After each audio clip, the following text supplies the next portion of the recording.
కొండారెడ్డిపల్లిలో మహిళా జర్నలిస్టులపై జరిగిన దాడిపై ఎట్టకేలకు మహిళా కమిషన్ స్పందించింది.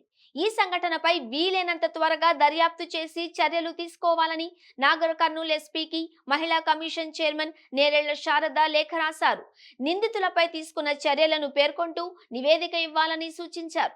కాగా మహిళా కమిషన్ చైర్మన్ నేరెళ్ల శారదను కాంగ్రెస్ గూండాల చేతిలో దాడికి గురైన మహిళా జర్నలిస్టులు సరిత, విజయారెడ్డి కలిశారు.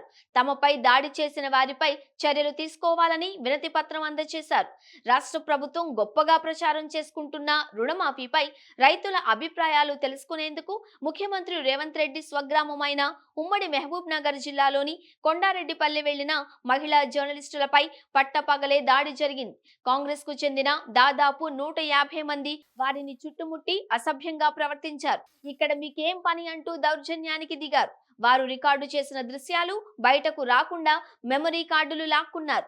పట్టపగలు సినిమాల్లోని వీధి గూండాలను తలపించారు. ఇంత జరిగాక విషయం పోలీస్ స్టేషన్ కు చేరాక కూడా వారిపై వేధింపులు ఆగలేదు. పోలీస్ స్టేషన్లోనే ఒకడు జర్నలిస్టుల్లో ఒకరిపై దాడికి యత్నించాడు. అయినా పోలీసులు చోద్యం చూశారు.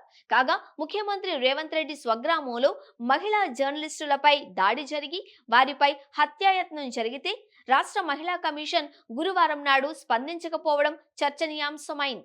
రాష్ట్రంలో గత కొంతకాలంగా దళిత మహిళలపై జరిగిన అత్యాచారాలు, వేధింపులపై కమిషన్ స్పందించలేదు అని, కేవలం రాజకీయ ప్రేరేపిత అంశాలపై మాత్రమే స్పందిస్తుందన్న ఆరోపణలు ఉన్న విషయం తెలిసిందే. ఇటీవల ఏదో రాజకీయ సభలో ఆర్టీసీ బస్సుల్లో మహిళల ప్రయాణం గురించి కేటీఆర్ చేసిన వ్యాఖ్యలను రాజకీయం చేశారు.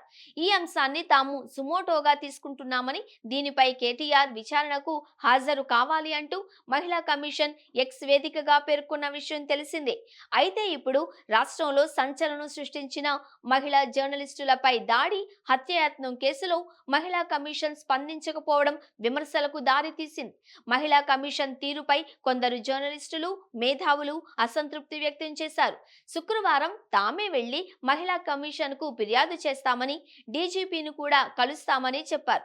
ఈ క్రమంలో స్పందించిన మహిళా కమిషన్ చైర్మన్ ఘటనపై పూర్తి వివరాలు అందజేయాలి అని నాగర్ కర్నూల్ ఎస్పీని ఆదేశించారు.